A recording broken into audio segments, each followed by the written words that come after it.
Vamos dar continuidade ao nosso estudo da primeira carta de Paulo aos Coríntios. Hoje, dando continuidade ao capítulo 11, a partir do verso de número 17. 1 Coríntios, capítulo 11, verso de número 17.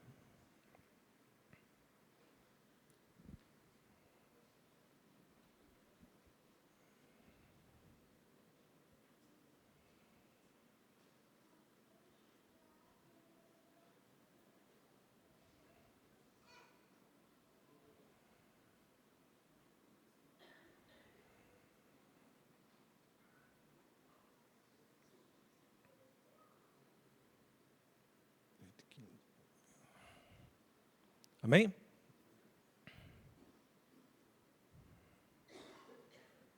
Diz assim a palavra do Senhor.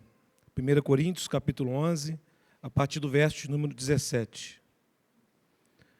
Nisto, porém, que vos prescrevo, não vos louvo, porquanto vos ajuntais não para melhor, e sim para pior. Porque antes de tudo estou informado haver divisões entre vós, quando vos reuni na igreja, e eu, em parte, o creio, porque até mesmo importa que haja partidos entre vós, para que também os aprovados se tornem conhecidos em vosso meio.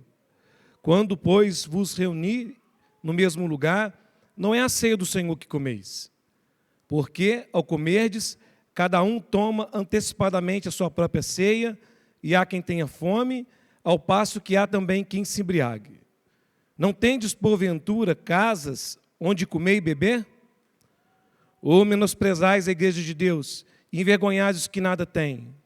Que vos direi? Louvar-vos-ei? Nisto certamente não vos louvo. Porque eu recebi do Senhor o que também vos entreguei, que o Senhor Jesus, na noite que foi traído, tomou o pão, e tendo dado graças, o partiu e disse: isto é o meu corpo que é dado por vós. Fazei isto em memória de mim. Por semelhante modo, depois de haver ceado, tomou também o cálice, dizendo: este cálice é a nova aliança no meu sangue. Fazei isto todas as vezes que o bebedes em memória de mim. Porque todas as vezes que comerdes este pão e beberdes o cálice, anunciais a morte do Senhor até que ele venha. Por isso, aquele que comer o pão ou beber o cálice do Senhor indignamente, será réu do corpo e do sangue do Senhor. Examine-se, pois, o homem a si mesmo, e assim coma do pão e beba do cálice. Pois quem come e bebe, sem discernir o corpo, come e bebe juízo para si. Eis a razão, porque há entre vós muitos fracos e doentes, e não poucos que dormem. Porque, se nós julgássemos a nós mesmos, não seríamos julgados, mas, quando julgados, somos disciplinados pelo Senhor, para não sermos condenados com o mundo. Assim, pois, irmãos meus, quando vos reunir para comer, esperais uns pelos outros. Se alguém tem fome, come em casa, a fim de não vos reunirdes para juízo. Quanto às demais coisas, eu as ordenarei quando for ter convosco. Oremos. Deus poderoso, te louvamos, Pai, pela oportunidade de estarmos aqui reunidos na Tua santa presença nessa noite. Obrigado, Pai. Em tempos difíceis como esse, o Senhor nos concede a graça de estarmos aqui, orando ao Senhor, adorando o Teu santo nome e ouvindo a Tua poderosa palavra. Obrigado, Senhor. Age em nosso meio com o Teu poder e graça. Nos ajuda, Senhor, em nossas fraquezas e debilidades. Nos ajuda a estarmos atentos à Tua palavra. Nos ajuda, Senhor. Abre os nossos corações, abre os nossos ouvidos, para que nós possamos ouvir a Tua palavra, crer, obedecer, viver. Nos ajuda, Senhor, nessa noite, tirando o sono, cansaço e todo tipo de distração que pode fazer com que a gente esteja aqui desligado, desatento. Nos ajuda, Senhor. Repreendemos as forças do mal que nos oprimem e agem, Senhor. Já agiu para a gente nem vir aqui, mas pela Tua graça que chegamos. Agora pedimos, Senhor, que o Teu Espírito complete a obra em nós, nos fazendo entender a Tua palavra, obedecer a Tua palavra, Pai, e vivê-la, Senhor, para a Tua glória. Nos ajude. Toma este culto em Tuas mãos. Em nome de Cristo. Amém. Os irmãos, pode se assentar? Dando continuidade, então, a esse estudo da primeira carta do apóstolo Paulo aos Coríntios. É um grande privilégio a gente poder estar estudando esses versos aí de maneira expositiva.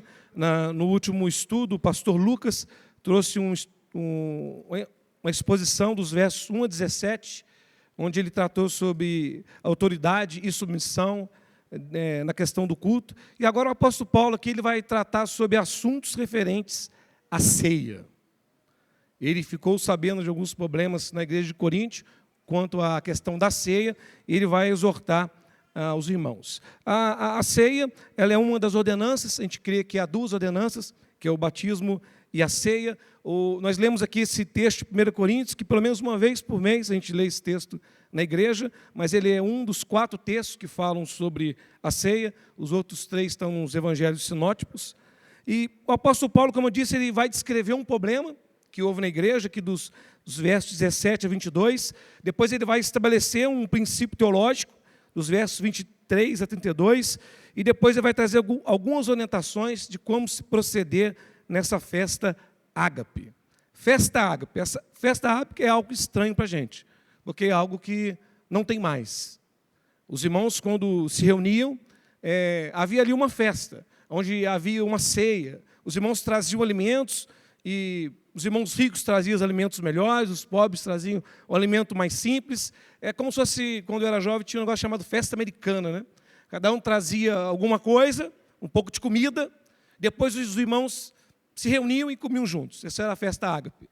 E havia o partir do pão no início dessa festa, provavelmente a refeição era no meio, e depois o cálice. Hoje, nos nossos dias, não tem mais essa festa ágape. Tiramos essa parte do meio, que seria essa ceia, essa refeição, a gente ficou só com a parte de partir o pão e o cálice. Mas é justamente nessa festa ágape, junto com a ceia, que houve o problema. Nós vamos ver aqui no verso número 17, o apóstolo Paulo começa com palavras fortes aqui, ele vai dizer, nisto, porém, que eu vos prescrevo, não vos louvo. Ele iniciou esse capítulo dizendo que louvava os irmãos, mas aqui ele diz, eu não louvo vocês. Não tem elogio para trazer para a igreja. As palavras que eu vou fazer agora é uma exortação, é uma correção. Não há motivo de louvor. O apóstolo Paulo ele não estava satisfeito com o que chegou até ele. E por que ele não louva os irmãos? Porque quando vos ajuntais, né, e aqui é ajuntamento solene, se reunir como igreja, a gente vai ver isso no verso 18, eles quando se reuniam como igreja, não era para melhor, e sim para pior. Quando os irmãos se reuniam no culto solene, quando eles se reuniam como igreja, o apóstolo Paulo dizendo, não é para melhor. Irmãos, isso é algo muito grave, porque a reunião do povo de Deus sempre deve ser para melhor. Imagina o apóstolo Paulo está dizendo que quando aqueles irmãos se reuniam como igreja, não era para melhor, não trazia benefício.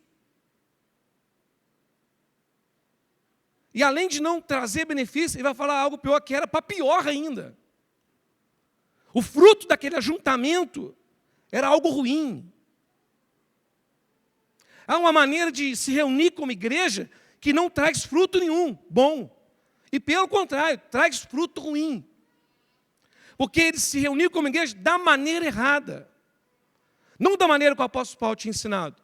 Não da maneira que Cristo tinha determinado. Eles estavam errando na maneira de se reunir como igreja. Há uma maneira de se reunir como igreja que não dá fruto. Isso como igreja e também individualmente. Há uma maneira de você entrar por essas portas, há uma maneira de você cultuar a Deus aqui dentro que não dá fruto nenhum. Não, até dá fruto, mas é um fruto ruim.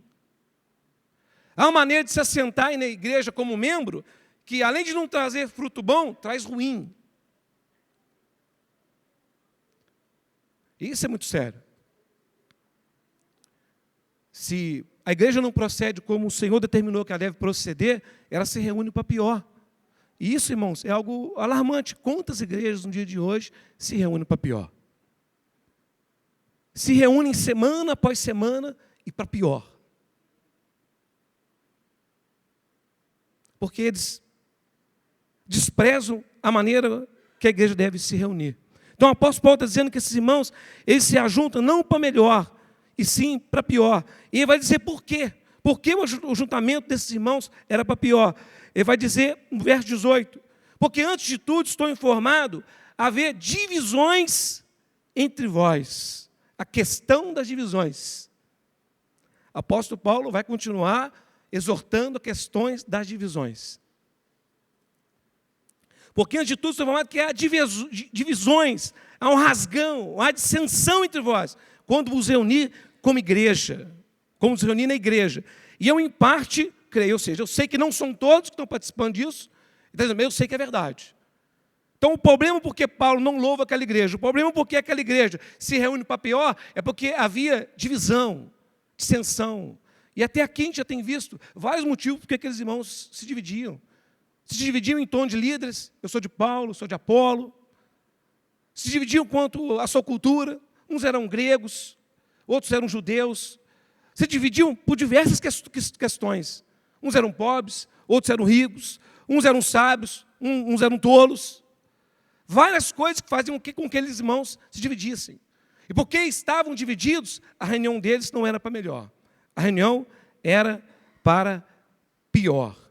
Calvino vai dizer, assim, o cisma será sempre encontrado onde estão presentes animosidades secretas. Onde está ausente aquela harmonia que deve haver entre os crentes. Ou onde interesses conflitantes impõem sua presença. Onde cada um pensa nos próprios meios de assegurar os seus direitos, não acalentando o mínimo de interesse no que os outros dizem e fazem. A heresia aparece onde o mal é por demais acentuado e avança de uma forma tão solerte que a hostilidade se acentua de tal forma que os homens se dispõem francamente a dividir-se em partidos opostos. Havia muitos motivos para aqueles irmãos estarem divididos. Imagina uma festa ali, ágape, né? Os irmãos iam ali se encontrar, cada um trazia um alimento. Judeus com gregos, imagina. O judeu trazendo a sua comida lá, aí um gentil desavisado traz um porco assado. Coloca lá na mesma mesa. Pessoas de culturas diferentes, pensamentos diferentes, economicamente diferentes. Uma unidade com esse povo é algo impossível, humanamente impossível. A unidade que esse povo diferente, o pastor Ricardinho até fala, o lugar onde há mais diversidade, e aqui, pessoas diferentes, nós somos pessoas muito diferentes. Nós estamos num pacto de unidade, é algo impossível, humanamente impossível. A nossa unidade só é possível no Evangelho. A nossa unidade só é possível porque é o Espírito Santo que promove essa unidade. A nossa unidade, ela só é possível porque o próprio Deus Trino gera essa unidade, trabalha por essa unidade. Por isso ela é possível. Em 1 Coríntios, capítulo 12, verso 24b, diz, contudo, Deus coordenou o corpo, concedendo muito mais honra àquilo que menos tinha, para que não haja divisão, não haja rasgão no corpo. Pelo contrário, coopere os membros com igual cuidado, em favor uns dos outros. De maneira que, se um membro sofre, todos sofrem com ele. E se um deles é honrado, com ele todos se regozijam. Ora, vós sois o corpo de Cristo, individualmente, membros desse corpo. A nossa unidade só é possível porque é a unidade em Cristo. Então, Deus trabalha por essa unidade.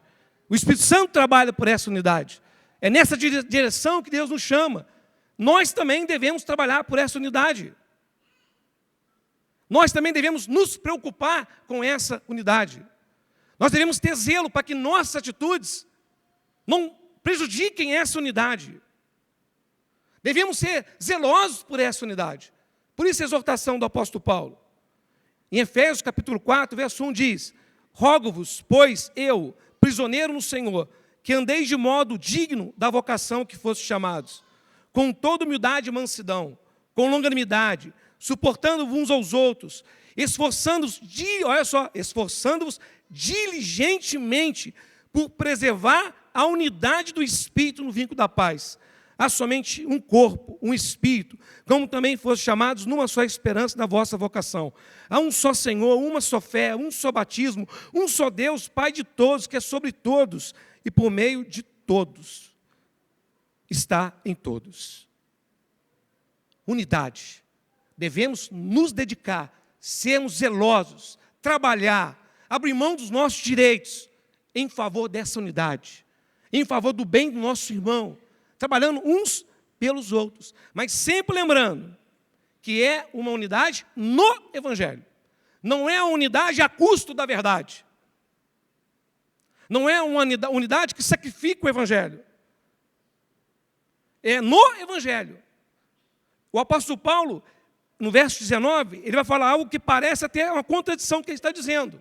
Porque ele vai dizer assim, porque até mesmo importa que haja partidos. Ele está corrigindo a igreja por causa da divisão que havia lá. Ele vai dizer, mas até importa que haja partidos. Ele vê que vai sair algo bom dessas divisões. E partidos aqui é a palavra heresia. Entre vós. Para que também os aprovados se tornem conhecidos em vosso meio. Apóstolo Paulo, ele não é um iludido, né, irmãos?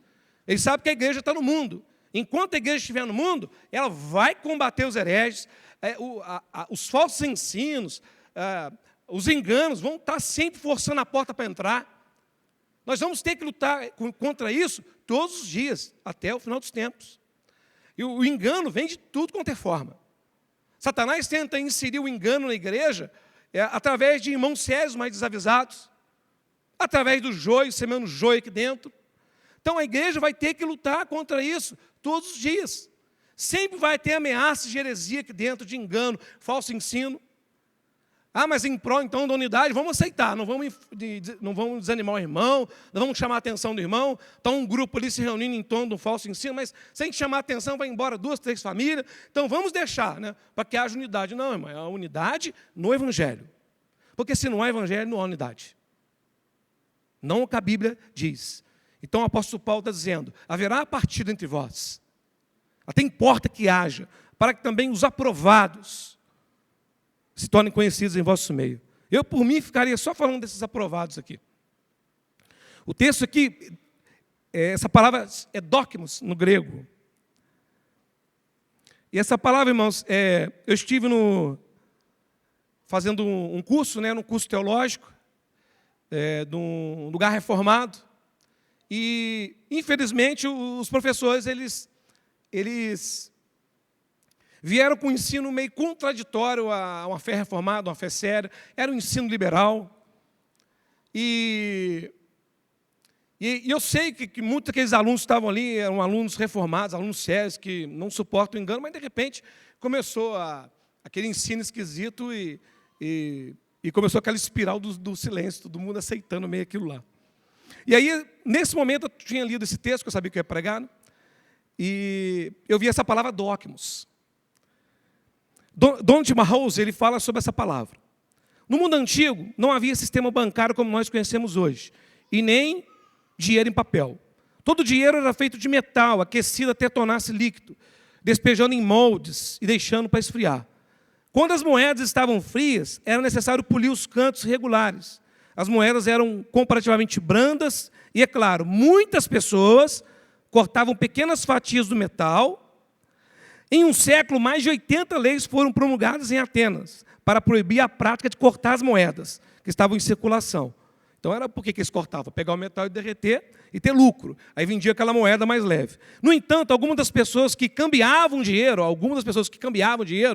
eram homens íntegros, que não aceitavam dinheiro falsificado. Eles não aceitavam dinheiro falsificado, e eram pessoas honradas que colocavam em circulação apenas dinheiro genuíno e com o peso correto. Tais homens eram chamados de dokimos, ou aprovados.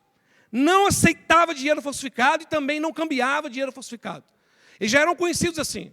Está precisando comprar as moedas? Vai lá e compra uns dokimos. Lá é seguro, lá é garantido. Lá não tem erro. É como aquele mecânico honesto, né? Que você indica tranquilamente. Pode ir lá que aquele mecânico lá é um dokimos. Ele não tem falsidade, é íntegro, né? Não aceita coisa falsificada e também não passa à frente coisa falsificada. É um dokimos. Então o apóstolo Paulo está falando, até importa que haja alguma heresia, algum engano entre vós. Isso vai acontecer. Mas os dogmas vão agir rápido. Aqueles que não aceitam falsificação vão se levantar. Opa, isso aí não é de Deus. Não, está na Bíblia. E foi o que aconteceu lá enquanto a gente estava tendo essas aulas. Quando começou aquele ensino liberal, esquisito, totalmente contrário ao que está na Bíblia, eu fui vendo um monte de irmão ficando calado, já estava perdendo esperança. Mas quando veio, já começou uns dogmas, ficar inquieto, começaram os dogmas não aceitar. Os dogmas começaram a provocar uma divisão lá no meio, um rasgão, um partido, né? Estava aquela turma, deixa para lá, que já sabia que aquilo lá não é de Deus, mas vamos deixar, para não atrapalhar a aula, vamos deixar. Né? É bom aprender também um pouco de coisa diferente. Né? Então, deixa para lá. É como eu digo, manter a unidade a todo custo, a custo da verdade. Não é isso que Paulo está falando. Então, apareceram os dogmas ali, já começaram a provocar um partido. Aí e até dentro dos dogmas, eu estava pensando sobre isso, tem categorias de dogmas. Né? Tem os dogmas 5.0, são aqueles mais rápidos, que logo já pegam o erro. Mas tem uns dogmas 5.3, 1.0, 1.2, que são mais lentos. Se alguém não falar, eles não agem. Entendeu? E pior, tem os adóquimos, né? Acho que é adóquimos mesmo. Né? Adóquimos são aqueles que promovem o engano. Né? Feliz a igreja que tem muitos dóquimos. Né? Feliz a igreja que tem pastores dóquimos. Feliz a igreja que treina dóquimos. Né? Triste a igreja que tem um dóquimos à frente dela. Um adóquimo, né? Que tem uma pessoa, que se tiver um adóquimo à frente aqui, uma pessoa que é o contrário de um dóquimo, ele não vai permitir que dóquimos formem seu meio. Vai manter aquelas pessoas no engano.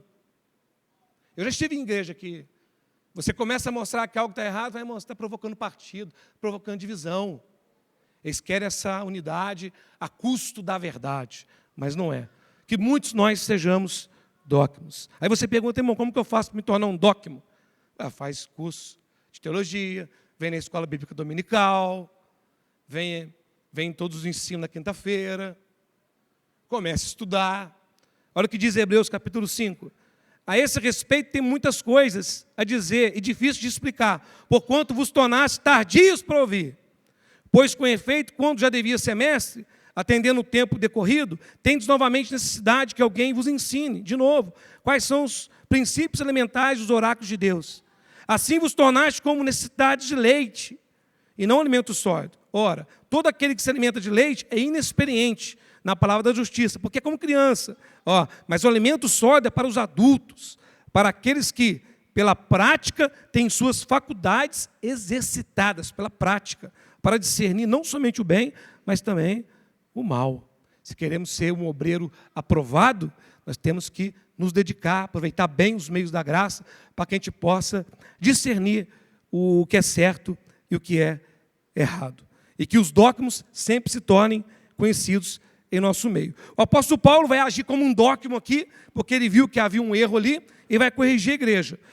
Ou seja, queremos uma unidade, mas não a custo do Evangelho. Então, ele vai voltar ao assunto da divisão, ele vai dizer no verso 20, quando, pois, vos reunir no mesmo lugar, agora ele vai explicar, não é a ceia do Senhor que vocês estão comendo. Isso aí que está acontecendo não é ceia, está dizendo. Porque ao comerdes, cada um toma antecipadamente a sua própria ceia, e há quem tenha fome, ao passo também que há quem se embriague. Ele está falando o quê? Da festa ágape. No momento que o pessoal ia começar a comer, os mais ricos, que tinham levado a comida melhor, iam comendo tudo, e aquelas pessoas que eram mais humildes, elas ficavam só olhando, sendo envergonhadas, com vontade, e não comiam, e tranquilamente, eles partiam o pão e tomavam o cálice da ceia. Nesse ambiente egoísta, nesse ambiente onde não há nenhuma preocupação com o outro irmão, nesse ambiente onde eles estavam pensando somente em si mesmo, encher a barriga, e comer rápido para o outro não comer. Eles, nesse ambiente de egoísmo, sem nenhuma preocupação com os outros irmãos, eles partem o pão e tomam o cálice da ceia. E será que esses irmãos, eles têm discernimento do que significa a ceia? O apóstolo Paulo vai dizer no verso 22, não tendes porventura casa onde comer e beber? Ele está dizendo, quer comer, come em casa. Você queria encher a pança e comer? Come na sua casa. Essa reunião não é uma reunião para comer e beber. É uma reunião onde deve haver fraternidade, amor. É uma reunião pactual, onde nós estamos preocupados em edificar a fé uns dos outros. Quer comer? Ele fala, come em casa. Ele está fazendo uma pergunta retórica, né? Ou menosprezais a igreja de Deus e envergonhais aqueles que nada têm. Ou seja, eles não estavam menosprezando os irmãos mais pobres, estavam menosprezando a igreja de Deus. O próprio Deus estava sendo ofendido no que eles estavam fazendo. Que vos direi? Responda por mim, está dizendo. Vou louvar vocês? Quer um elogio por isso? Você se reúne, despreza os irmãos mais pobres, enfraquece eles, menospreza eles, vou fazer o quê? Quer um elogio? Ele falou, não, certamente que eu não vos louvo. Não vos louvo mesmo, ele vai dizer. Depois de mostrar isso para eles, o apóstolo Paulo vai trazer, ensinar para eles novamente o sentido da ceia. O que era aquela festa. O que significava aquele pão, aquele cálice. Ele vai trazer doutrina, no verso 23. Porque eu recebi do Senhor. Ou seja, ele recebeu do Senhor. É um ensino que ele recebeu do Senhor. Talvez ele recebeu do Senhor por revelação, ou talvez recebeu do Senhor pelos apóstolos. Mas é um ensino do Senhor. Porque a ceia é do Senhor. Porque a mesa é do Senhor. E nós somos convidados à mesa do Senhor. Quando nós desprezamos alguém nessa mesa, desprezamos um convidado do Senhor. A mesa não é nossa. Ainda que aquela festa ágape foi feita na casa de algum rico, a mesa ali não era dele, era a mesa do Senhor. Desprezar esse ensino é desprezar o próprio Senhor, não é algo que Paulo inventou. Jesus instituiu a ceia. E ela remonta ao Antigo Testamento, ao plano de Deus para nos salvar e nos resgatar.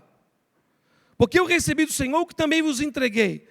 Que o Senhor Jesus, na noite que foi traído, quando celebrava ali a Páscoa, a última Páscoa, a gente estudou sobre isso aqui, a Páscoa, o judeu celebrava a Páscoa, lembrando a libertação de Deus no Egito, onde um cordeiro foi imolado, e o sangue foi passado nos umbrais das portas, e quando o anjo vingador veio para matar os primogênitos foram poupados por causa do sangue, apontando para Cristo, aquele que nos liberta dos nossos pecados e da condenação através do seu próprio sangue. Então, Jesus celebra a última Páscoa e a primeira ceia. Então, porque eu recebi do Senhor que também vos entreguei, que o Senhor Jesus, na noite que foi traído, tomou o pão e, tendo dado graças, disse, isto é o meu corpo. Esse meu corpo aqui dá bastante divergência. Os católicos vão crer na ceia, né? Na transubstanciação. Quando Jesus diz, isso é meu corpo, eles creem que a hóstia vira corpo de verdade. Corpo de carne, unha, cabelo, vira corpo, né? Então essa heresia é ensinada na Igreja Católica. Por isso que é o sacrifício constante de Cristo. Ele é sacrificado a cada missa. É um engano. Lutero vai defender a consubstanciação, que vai tentar melhorar isso aqui um pouco. Ele vai defender que, de fato, Cristo está presente, mas aquele pão continua sendo pão e aquele suco de uva continua sendo o vinho, né? Mas Jesus está ali presente. Zwingli vai defender que é o memorial. Calvino vai defender uma presença mística de Cristo ali nos elementos.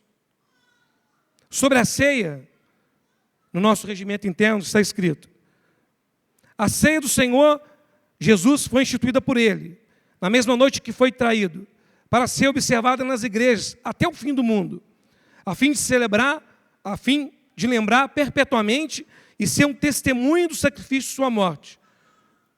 Ou seja, o que nós devemos fazer na ceia? Ela deve ser anunciada até o fim do mundo, para poder lembrar o quê? o sacrifício de Cristo. Aquele pão representava o corpo dele, que ia ser partido. É isso que nós celebramos quando nós partimos o pão. O corpo de Cristo que foi partido, e o nosso regimento continua. Para confirmar os crentes na fé, porque quando nós sabemos que o que nos sustenta é a aliança que Jesus fez no seu corpo e no seu sangue, nós temos segurança. Para confirmar os crentes na fé e em todos os benefícios dela decorrente. Para promover a nutrição espiritual e o crescimento deles em Cristo. Para encorajar o maior engajamento, olha, isso aqui, irmãos, para encorajar a ceia, faz isso aqui, está no nosso regimento. Para encorajar o maior engajamento deles em todos os seus deveres para com Cristo. Para ser um penhor da comunhão com Ele e de uns com os outros. Isso aí que é a ceia, está no nosso regimento interno. O apóstolo Paulo está mostrando para isso. O que significa a ceia? Quando vocês pegam aquele pão, o que significa? Significa que aquele pão aponta para o corpo de Cristo, que foi partido em nosso lugar. Simon Kistemaker diz: com o passar do tempo, eu amadureci espiritualmente e comecei a sentir a presença de Cristo nos cultos de Santa Ceia. Olha só, irmãos, como um anfitrião, ele me convida para ser hóspede à mesa. Na ceia nós somos convidados a ser hóspedes de Cristo à mesa. Olha o privilégio. Como mediador de um novo pacto que Deus fizera, Ele me considerou parceiro no pacto. Como Cordeiro de Deus, morto no Gólgota, Ele limpou os meus pecados. Como meu irmão e amigo, Ele me mostrou como viver para Deus e expressar-lhe gratidão. Como fonte de felicidade, Ele me encheu, não de tristeza e pesar por sua morte, mas de alegria e regozijo por sua presença. Qual o significado da ceia do Senhor? É uma ocasião para refletir, alegrar-se e agradecer, à medida que sentimos a presença espiritual do Senhor à mesa. Nós, como igreja de todas as eras, em todos os lugares, oramos. Maranata, ora vem, Senhor Jesus. No verso 25, o apóstolo Paulo continua: por semelhante modo, depois de haver ceado, tomou também o cálice. Agora ele toma o cálice e diz: este cálice é o cálice da nova aliança, no meu sangue, derramado por vós, como diz Lucas 22, 20. Fazei isso todas as vezes que beberdes, em memória de mim. O texto diz aqui, uma nova aliança, que nos faz pensar, então, numa velha aliança. Quando a gente vai lá para Êxodo 24, eu gostaria de ler esse texto com os irmãos. Êxodo 24, verso número 8, diz assim, vou esperar um pouquinho os irmãos abrir esse texto, para a gente entender um pouco aqui essa nova aliança. Êxodo 24, verso 8 diz: então tomou Moisés aquele sangue e o aspergiu sobre o povo, e diz: eis aqui o sangue da aliança que o Senhor fez conosco, a respeito de todas essas coisas. E depois de ratificar esse pacto, verso 9, vai dizer que eles subiram ao monte e fizeram uma refeição pactual com Deus. Olha o que diz no verso 9. E subiram Moisés, Arão, olha quem estava aqui, Nadab, Abiú estava aqui, e 70 dos anciãos de Israel. E viram a Deus, eles viram a Deus de Israel, sob cujos pés havia como uma pavimentação de pedra de safira, que se parecia com o céu na sua claridade. Ele não estendeu a mão sobre os escolhidos dos filhos de Israel. Porém, eles viram a Deus, comeram e beberam. Ali houve uma aliança e ali houve uma refeição pactual. Depois Deus vai anunciar para a boca de Jeremias, 31, eis aí vem dias, diz o Senhor, e que eu firmarei uma nova aliança com a casa de Israel e com a casa de Judá.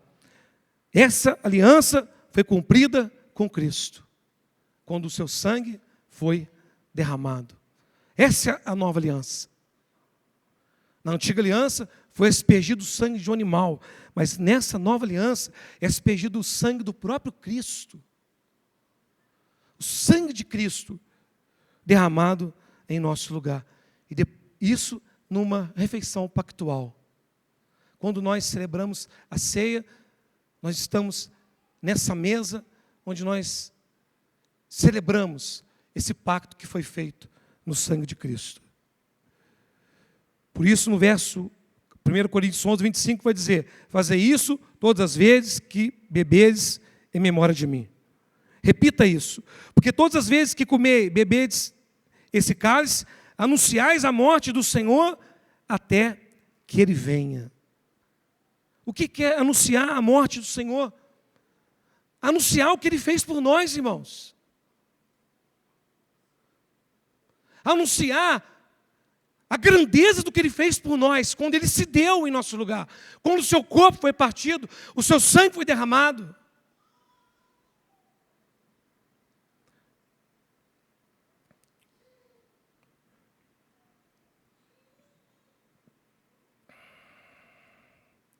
No artigo 25, artigo 215, diz: visto que os símbolos do pão e do vinho representam, respectivamente, o corpo e o sangue de Jesus, Cristo, que deles se alimenta com discernimento, alimenta a sua alma, afirmando ser participante do sacrifício do Senhor. Esse é o nosso regimento eterno. Na ceia do Senhor somos consolados e animados com a certeza da salvação, sabendo que a aliança firmada através do sangue de Jesus jamais poderá ser anulada. Na ceia também somos incentivados pelo Senhor, com a promessa de sua vinda. Anunciamos a morte do Senhor até que Ele venha. Diante da grandeza da que a ceia representa, nós precisamos ter entendimento que nós estamos participando.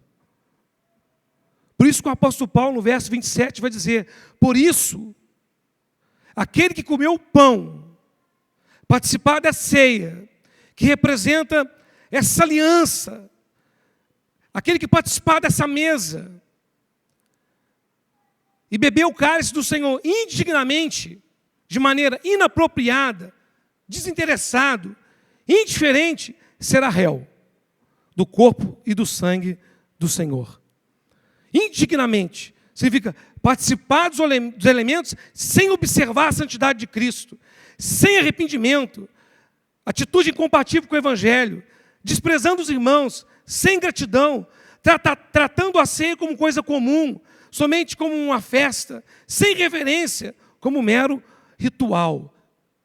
Tratar a ceia do Senhor de maneira indigna, irmãos, é algo grave, e é certeza que haverá punição. A mesa do Senhor não tolera rebeldia, desobediência e nenhum tipo de indignidade. A mesa do Senhor é coisa séria. Se você participa da mesa do Senhor de maneira indigna, em vez de você proclamar o nome do Senhor, você ofende ao nome do Senhor. Você se ajunta àqueles que o mataram. É culpado de matar o Senhor Jesus.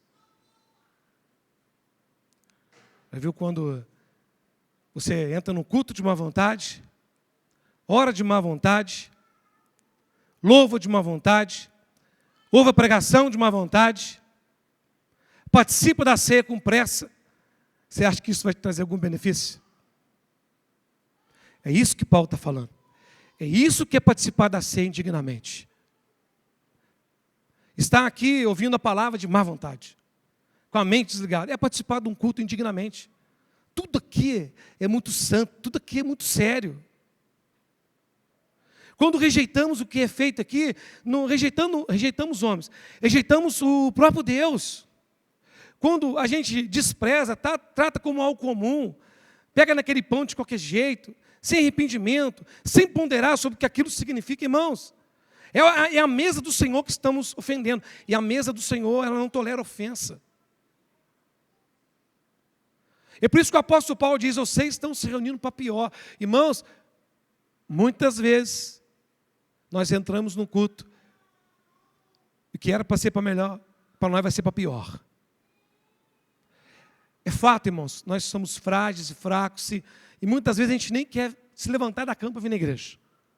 Pela misericórdia do Senhor, nós levantamos e a gente vem. A gente vem orar, a gente não está nem conseguindo orar. A gente está com sono, cansado. Mas você sabe que está diante do Senhor. E você tem que ter uma atitude, está incomodado com isso. Senhor, me ajuda, eu não posso ficar assim. Eu estou diante do Senhor. E você começa a clamar por ajuda. Eu não quero ficar de maneira digna. Tem que haver arrependimento diante da mesa. Tem que haver arrependimento diante do Senhor. É a Ele que nós estamos orando, tem que haver temor. E você está ali com sono, cansado, Senhor, me ajuda. Você está tranquilo, nem ora. Se puder, você fica olhando o celular enquanto ora para passar o tempo. E você não se preocupa com isso. E quando está adorando, adora com má vontade, na hora da oferta, finge que não está ouvindo.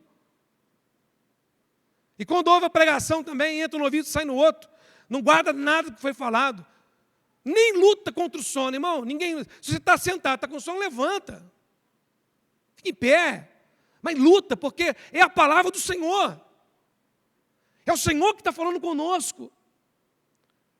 É o nosso Deus que nos chama a esse encontro que solene, essa reunião solene. É o Cristo que nos salvou, que nós adoramos. É a palavra dele que nós pregamos. Não podemos ter uma atitude indigna, o apóstolo está falando. Em Hebreus 10, 29 vai dizer: de quanto mais severo castigo julgais, vós será considerado digno aquele que calcou os pés, profanou o sangue da aliança com o qual foi santificado e ultrajou o Espírito da graça. O apóstolo Paulo vai dizer no verso 28, examine-se, pois, o homem a si mesmo. Antes de vir à mesa, se examine. E assim como do pão, e beba do cálice. Não podemos participar da mesa com o coração incrédulo, desprezo, egoísmo. Irmão, essa mesa não tolera desobediência, não tolera descrença. O apóstolo Paulo está dizendo, igreja, se examine. Não é para examinar o outro irmão. Examina você. Olha para dentro de você. Se examine. E pensa, essa atitude minha, diante da igreja, semente da vida, ela está correta. Essa minha atitude com a liderança da igreja está correta. A maneira que eu estou vivendo, eu li textos que diz que nós somos o corpo de Cristo, estamos unidos uns aos outros. A maneira que você vive lá fora importa, porque nós somos um corpo. Examine-se mesmo, a maneira que eu estou vivendo lá fora, ela condiz com o evangelho que está sendo pregado aqui dentro. O texto está dizendo, examine-se a si mesmo. E assim como do pão, você não tem opção de não comer do pão. Eu ouvi muito disso, né? Às vezes tinha ceia, não vou cear não, que hoje eu não estou na benção. Hoje eu estou brigado com a mulher. Não há opção.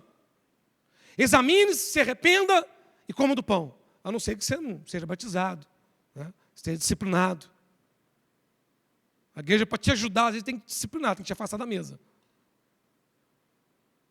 Examine-se. Examine cada um de nós, irmãos. O nosso regimento diz no artigo 213, a Santa Ceia não deve ser tomada de qualquer forma. Esse aqui é o nosso regimento, tá, irmãos?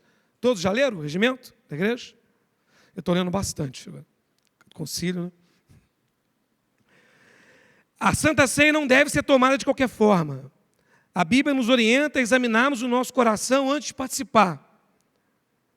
E é nesse exame que somos colocados diante de Deus, reconhecendo o valor de Cristo e da sua obra, bem como avaliando nossa vida, confessando nossos pecados, e tomando decisões de mudança. Assim ficamos prontos para participar. É assim que devemos participar da mesa. E se a gente não fizer isso? O apóstolo diz no verso 29, pois quem come e bebe sem discernir, ou seja, sem distinguir as coisas, sem se examinar, sem distinguir aquele pão que ele significa, sem discernir o corpo, come e bebe juízo para si. Está dizendo, se não discernir, é castigo certo. É certo. Há terríveis consequências de desprezar as coisas santas. Olha o que o apóstolo vai dizer no verso 30. Eis a razão. Ou seja, porque há entre vós muitos fracos e doentes, não poucos que dormem. Então, havia um povo lá na igreja e o apóstolo Paulo de maneira profética. O Espírito revela para ele. Quer dizer que toda doença o Senhor está disciplinando. Mas nesse caso específico aqui, havia irmãos na igreja lá, não sei se era vários, se eram muitos, quantos eram. Alguns estavam fracos, outros estavam doentes, e outros tinham dormido. Mas aqui é morrer. Havia irmãos que tinham morrido, outros estavam doentes, outros estavam fracos. Aqui fraqueza pode ser espiritual, física, mas é doença mesmo. Tinha irmãos que estavam doentes, olha só, e não poucos que dormem. Não foram poucos que morreram, não. Eu não sei o que aconteceu lá. mas por causa da atitude irreverente quanto à ceia, quanto às coisas de Deus, tinha irmãos lá que estavam doentes. E não tem remédio que sara a doença que vem como disciplina do Senhor. Já pensou, irmãos? Devemos examinar nós mesmos, sempre. Você não pode julgar, se ficar insistindo, às vezes está doente, está sendo disciplinado pelo Senhor. Mas eu vou ser bem sincero, quando alguma coisa começa a ficar insistindo muito na minha vida errado, eu já logo começo a examinar a mim mesmo. Será que o Senhor não está me disciplinando? O autoexame deve ser diário. Devemos examinar a nossa vida constantemente, porque talvez nós estejamos errando, pecando contra o corpo, pecando contra Cristo. O apóstolo Paulo vai dizer no verso 31, porque se nós julgássemos a nós mesmos, julgar cada um de nós, se a gente se examinasse, vai dizer, nós não seríamos julgados. Mas quando julgados, somos disciplinados. Ou seja, essa disciplina não é para a destruição, é a disciplina de um pai, não é? Quando somos julgados, somos disciplinados pelo Senhor, para não sermos condenados com o mundo. E eu fui ver o significado dessa palavra no grego. Olha como é que é, bem propício, disciplinados. Traz a ideia de treinar crianças, ser instruído ou ensinado, levar alguém a aprender. Deus quer te levar a aprender algo. Daqueles que moldam o caráter de outros pela repreensão e admoestação. Olha agora. Purificar pela aflição de males e calamidade de um pai para que pune o seu filho. É Deus que nos ama. Ele nos ama. Estamos num pacto com Ele. Ele começou a boa obra em nós. E a boa obra está travada por causa de alguma rebeldia sua, uma insistência em pecar. Deus tem os meios dele, tem ferramentas. Deus tem infinitas ferramentas para fazer em nós o que Ele quer. Os pastores têm muitas ferramentas, mas são limitadas. A palavra, o ensino, a disciplina, a instrução, a exclusão, e acabou as ferramentas. É só oração. Mas será que as ferramentas do Senhor acabou? Mas certamente que não acabaram. O Senhor tem 1001 maneiras de trazer seus filhos de volta, discipliná-los. Ele usa de tudo para fazer isso, para ensinar. E nesse caso, desses irmãos, estava usando aflições. Em 2 Coríntios, capítulo 7, verso 10, porque a tristeza segundo Deus produz arrependimento para a salvação, que a ninguém traz pesar. Deus usa as aflições para nos aproximar dele, para nos trazer de volta.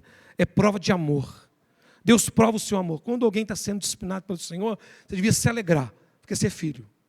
Hebreus 12, 5 diz, estás esquecido da exortação que, como a filhos, discorre convosco. Filho meu, não menosprezes a correção que vem do Senhor, nem desmaies quando por ele é reprovado, porque o Senhor corrige quem ama e açoita tudo que recebe o filho. É para a disciplina que perseverais, pois que filho há que o pai não corrija. Hebreus 12, 10 diz, pois ele nos corrigia, falando dos pais, pois ele nos corrigia por pouco tempo, segundo melhor lhes parecia. Deus, porém, nos disciplina para aproveitamento, a fim de sermos participantes da sua santidade. Para que a gente não seja condenado com o mundo, Deus intervém com disciplina. Aquele que começou a boa obra em nós, vai concluir. Porque Ele nos ama. A mesa do Senhor é algo muito sério, irmãos. Deus concedeu dons à igreja. O Espírito Santo distribuiu dons à igreja. A gente vai estudar sobre isso. E Deus, Ele distribuiu dons à igreja para que você sirva a igreja. E vou te dizer, você não tem opção. Você tem que servir a igreja. Você pode crer nisso, lendo as Escrituras. Você pode crer nisso, ouvindo os pastores pregando. Mas se você não crer de nenhuma dessas formas, Deus vai te fazer entender isso. Nós estamos aqui para servir a igreja, servir o corpo de Cristo, servir uns aos outros com os nossos dons e talentos. Por que houve uma correção aqui? Porque além desses irmãos não estarem servindo uns aos outros, eles ainda estavam sendo usados para poder enfraquecer os outros, enfraquecer o corpo. Então Deus não podia permitir isso. Deus tinha que agir para corrigir seus filhos. E por isso que o apóstolo Paulo ensina o sentido da ceia. E fica a pergunta: quem é digno de estar à mesa do Senhor? Precisamos nos examinar. Zacarias Ursino escreve e responde essa pergunta: de quem pode ser admitido à mesa do Senhor? Aqueles que estão descontentes consigo mesmos por causa dos seus pecados, mas confiam, contudo, que seus pecados estão perdoados e que sua fraqueza continuada está coberta pelo sofrimento e morte de Cristo, e que também desejam mais e mais fortalecer sua fé e levar uma vida melhor. Hipócritas e aqueles que não se arrependem, não são arrependidos, entretanto, come e bebe juízo para si. O que Deus quer de nós? Arrependimento, quebrantamento. Que a gente se achegue a essa mesa com fé, pois o corpo de Cristo, a carne dele, é a verdadeira comida e seu sangue, verdadeira bebida. Cristo é poderoso não somente para nos salvar dos nossos pecados, mas nos fazer vitoriosos sobre os nossos pecados, nos capacitando para vivermos vidas santas. Você pode ter entrado aqui fraco, veio ao lugar certo, mas não saia daqui contente com a tua fraqueza, com a tua indignidade, com a tua indiferença. Saia descontente, arrependido, clamando por ajuda. E todo aquele que vier a Cristo, todo aquele que pede, a porta abre. Peça o Espírito Santo, peça ajuda e você vai ver se você não recebe. Não precisamos continuar assim. Hipócritas e aqueles que não são arrependidos, bebem juízo, não são bem-vindos à mesa. Finalizando aqui, o apóstolo Paulo agora vai concluir, aqui no verso 33 e 34, sendo assim, irmãos, vai dar um resumo, sendo assim, assim pois, irmãos meus, quando vos reunir para comer, esperai uns pelos outros. Se alguém tem fome, come em casa. Aprendo a diferenciar um culto solene, de uma refeição em casa, a fim de não vos reunir para juízo. Quanto às demais coisas, eu vos ordenarei quando for ter convosco. Tudo aqui é muito sério, irmãos.